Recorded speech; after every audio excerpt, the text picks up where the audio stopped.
Nous sommes le 14 septembre 2003. À Mountain Home Air Force Base, il y a un meeting aérien.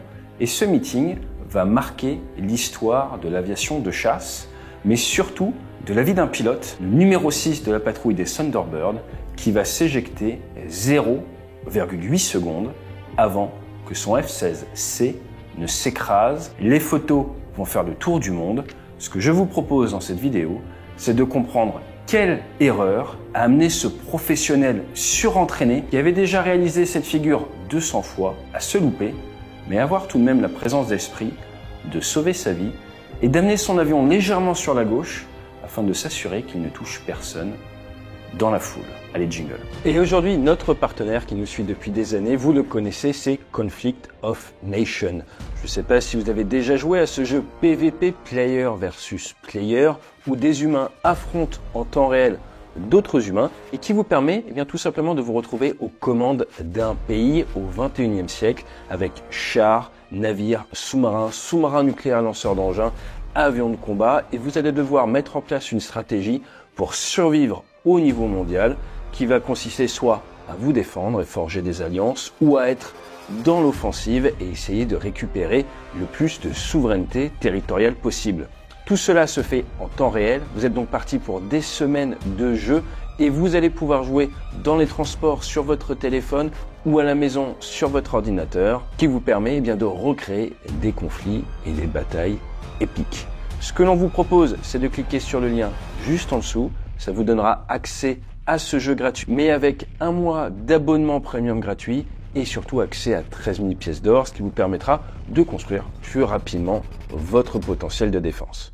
Allez, je vous dis à très vite dans le jeu, on s'y croisera peut-être, et attention avec qui vous vous associez. Les Thunderbirds sont la 3e patrouille à avoir existé sur Terre. La première patrouille, Cocorico, est la patrouille de France en 1931. Suivi des Blue Angels, la patrouille de l'US Navy, ça c'est 1946, et à partir de 1953, les Thunderbirds, qui reprennent les traditions du 30e Aérosquadron, voient le jour avec comme objectif de nos jours de faire environ 80 meetings par an. Ils sont basés sur la base de Nellis, qui est en altitude, à 2000 pieds, environ 600 mètres de hauteur, et ils ont déjà connu quelques événements aéronautiques fâcheux, notamment le fameux Diamond Crash, le crash de diamant, où 4 avions des T-38 font une boucle et alors que les équipiers suivent de manière aveugle leur seule référence, leur leader, officiellement le leader a un problème au niveau de la profondeur et ne va pas réussir à éviter le sol, va venir percuter avec son avion, mais surtout ses 3 ailiers qui ne regardaient pas devant eux, qui appliquaient la méthode et ont fini dans le sol. Cet événement, qui a tué 4 pilotes, a forcément traumatisé la patrouille et derrière, ils ont adopté non plus le T-38, avion d'entraînement, mais le fameux F-16 dont on entend tant parler, sa première version, le F-16A en 1983. Et c'est donc depuis 1983 que les Thunderbirds régalent leur public avec un show qui dure près d'une demi-heure, avec 6 aéronefs, ça va vite, ça fait du bruit, les Américains aiment ça, et d'ailleurs si vous regardez une démonstration américaine, ça n'a rien à voir avec la philosophie européenne de la démonstration, où nous préférons garder nos avions proches du public, ne pas trop les éloigner, mais du coup faire un compromis sur la vitesse d'évolution, en français dans le texte. En Europe, les démonstrations sont plus cadrées, plus proches du public, mais à des vitesses souvent plus lentes, hormis quelques passages rapides. Aux US, elles durent plus longtemps, mais par moments avec des grandes phases d'attente, car les avions passant extrêmement vite, il faut qu'ils aillent se regrouper, il faut qu'ils fassent leur rayon de virage, et c'est donc beaucoup moins dynamique. 2 styles différents, 2 appétences du public différentes. Je vous rappelle qu'aux US, c'est Jet Noise, Sound of Freedom. Toujours est-il, notre pilote s'est engagé dans l'US Air Force en 1994. Il est à ce moment-là 1500 heures de vol, et il n'est pas arrivé dans cette patrouille de démonstration par hasard. C'est qu'il est bon, si ce n'est très bon. Et des splittess, ce type de figure, où on monte vers le haut, on passe sur le dos, on vient chercher un point clé, une certaine altitude vitesse, et après on va vers le sol, il en a fait plus de 200. Alors qu'est-ce qui a pu mal se passer? À cette époque, il travaillait en AGL. Je vous la fais très simple. Il y a 2 types de manières pour savoir où vous vous situez par rapport au sol dans l'aviation. AGL, Above Ground Level, donc votre hauteur directe par rapport au sol. Là, par exemple, ma main est 1,70 m par rapport au sol. On dit donc que je suis à 1,70 m AGL. Ou sinon, MSL, Mean Sea Level, le niveau moyen des mers. Où là, ma main est peut-être à 1,70 m du sol, mais le sol est ici à environ 40 mètres au-dessus du niveau moyen de la mer. Donc ma main est à 40 plus 1,7, 41,7 mètres au-dessus du niveau moyen de la mer. Vous avez le choix, dans votre avion, de régler l'altimètre soit par rapport à la référence qui est la mer, soit par rapport au sol directement en dessous de vous, notamment quand vous faites un meeting aérien. Et ce jour-là, Mountain Hope, ils sont à 3000 pieds. Ils sont à environ 1000 mètres. Mais le pilote va utiliser ses références d'altitude par rapport à sa base habituelle, celle de Nellis. Et pour la faire simple, il va commencer à partir vers le bas à 1670 pieds AGL, là où normalement il aurait dû être à 2500 pieds AGL.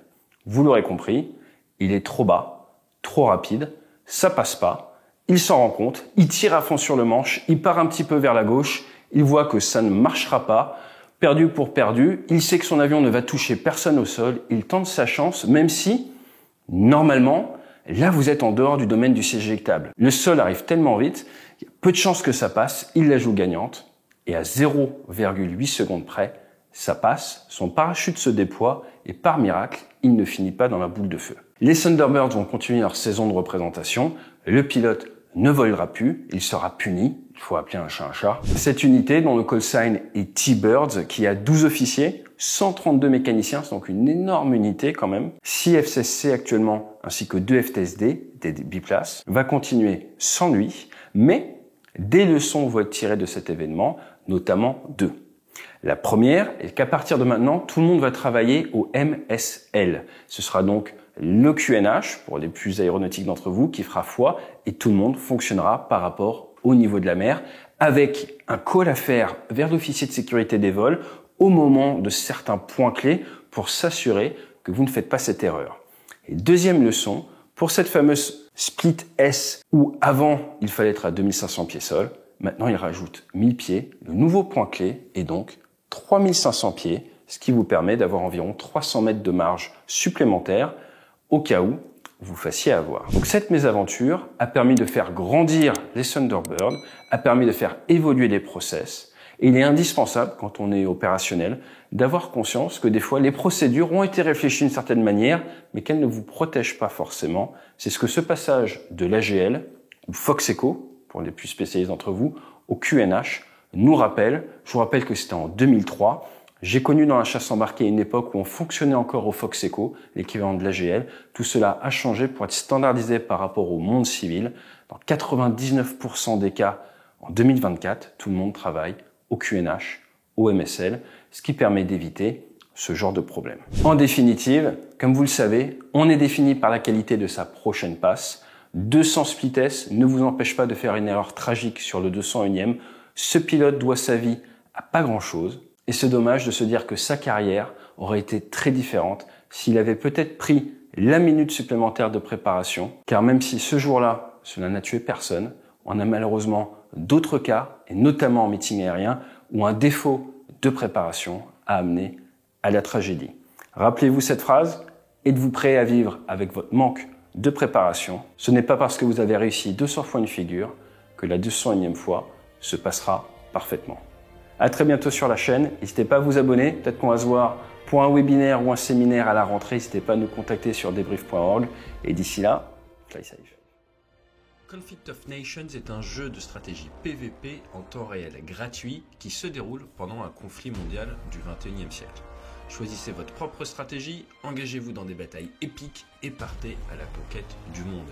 Vous obtenez un cadeau exclusif, cliquez sur le lien dans la description pour obtenir 13 000 pièces d'or et un mois d'abonnement premium gratuitement. Offre disponible uniquement pendant 30 jours, ne perdez pas de temps.